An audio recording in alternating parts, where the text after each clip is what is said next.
direct pinupuri ka nila sa performance mo? How do you feel na ibang ikaw daw ang nandito?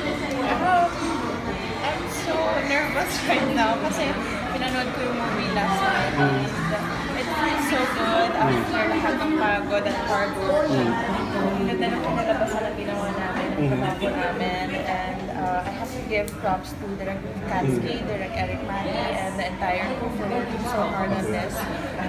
Salamat kay Direk Eric sa papuri. Sobrang excited ako mapanood ng mga.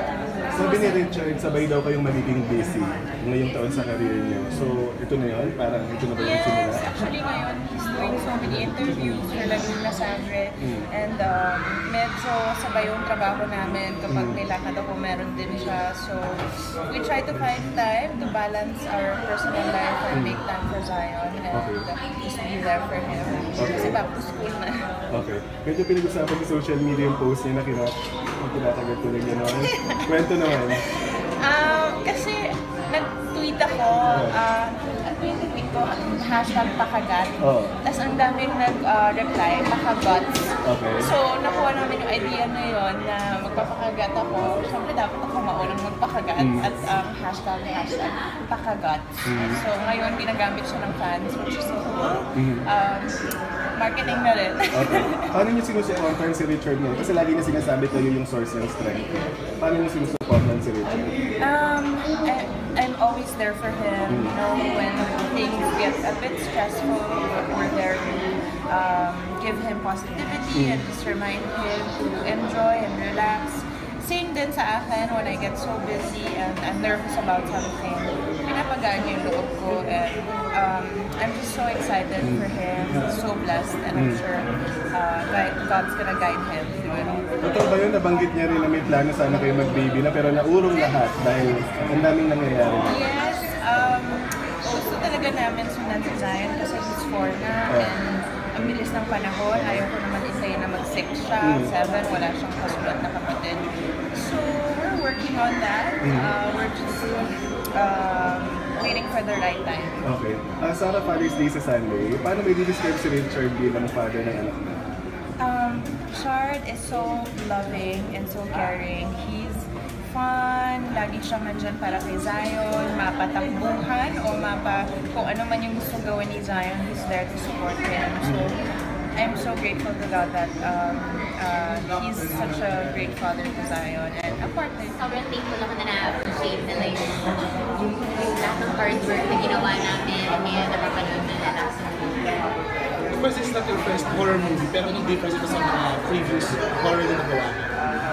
Difference niya sa previous... well, sa akin, syempre, there's vaccine. Sa previous movie ko, parang ako yung tinatakot. Ngayon, dito naman ako yung mananakot. So, yun. Kumusta? Mas mahirap bang manakot yung mananakot? Para sa akin, mas gusto kong manakot. Mahirap matakot. Or takutin. Hindi mo natakot na personally na gagawin mo yung ganito kasi sabi nila pagka ginawa mo raw ka experience ka papagalipan or something. Yun nga daw. So, syempre natakot ako initially, pero hindi ko na lang siya inisip masyado. Hindi ko na siya inisip masyado para hindi ko ma-attract yung ganong mga... Ano yung pinakamahirap na scene na ginawa mo dito?